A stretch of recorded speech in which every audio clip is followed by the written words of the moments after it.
ඔන්න අද බලන්න මගේ දහස් පෙතියා වගාව. මේක 100%ක්ම සම්පූර්ණයෙන්ම ඕගනික්. ඒකට මම වග කියනවා. මොකද කිසිම රසායනික ද්‍රව්‍යයක් මේ පැල වලට දාලා නැහැ. මොකද දහස් පෙතියා මල් පූජා කරන්න වගේම ඖෂධ සඳහා භාවිතා කරන නිසා දැම්මේ නැහැ මේ රසායනික පොහොර. එළවලු පල් වෙන්න දාලා ඒ වතුරයි කෙහෙල් බඩයි කෙහෙල් කොළ මේ කපන කෙහෙල් ගස් වලින් කපන කෙහෙල් කොළයි ඒව තමයි දැම්මේ. මොකද ඖෂධ සඳහා සමහරුන්ට ඕන වෙනවා. එතකොට ඉතින් රසායනික ද්‍රව්‍ය දාලා හදන්න බෑනේ. එතකොට ඒක සාර්ථක නෑනේ. ඒ නිසාමයි මේ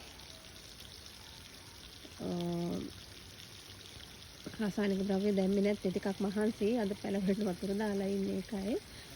ඒ වගේම මේ බලන්න පාට ಜಾති මම හිතන්නේ රාස්පෙතියා වර්ග 4ක් 5ක් තියෙනවා මෙතන. මේ කුරුල්ලෝ, බත්කූරෝ, සමනල්ලෝ මොම පියඹ පැණිබොනවා. මේ ලස්සනට හැදලා තියෙනවා. දැනුත් මේ වතුර දාන ගමන් තමයි මේ වීඩියෝ එක ගත්තේ. හරිම ලස්සනයි. ඉතින් ආස හිතෙනවා උදේට දැක්කහම වතුර දාන්න ආවහම දැක්කහම මේ ලස්සනට පිපිලා තියෙනවා. වතුර මදි වුණාම තමයි මේ සමහර වෙලාවට මේ චූටි මල් තියෙන්නේ. පහුගිය දවස්වල පෑවිල්ල වැඩිනේ.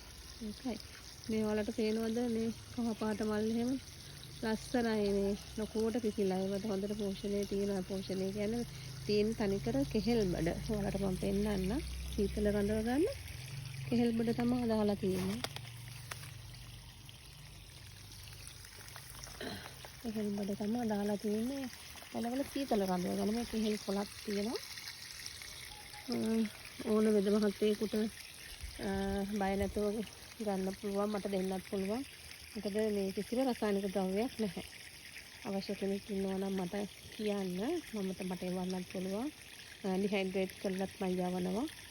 පිටකට ඉන්න කෙනෙකුට උනත් ඩිහයිඩ්‍රේට් කරලත් යවනවා. මේක හරිම ගුණදායකයි කියලා වෙද මහත්තුරු ගොඩක් කියනවා. මොකද පිළිකානාශකයක් වශයෙන් භාවිතා කරනවා කියලාත් දැන් ප්‍රසිද්ධයි නේද?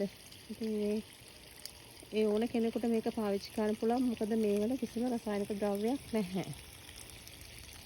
හරි, බොහොම ස්තුතියි.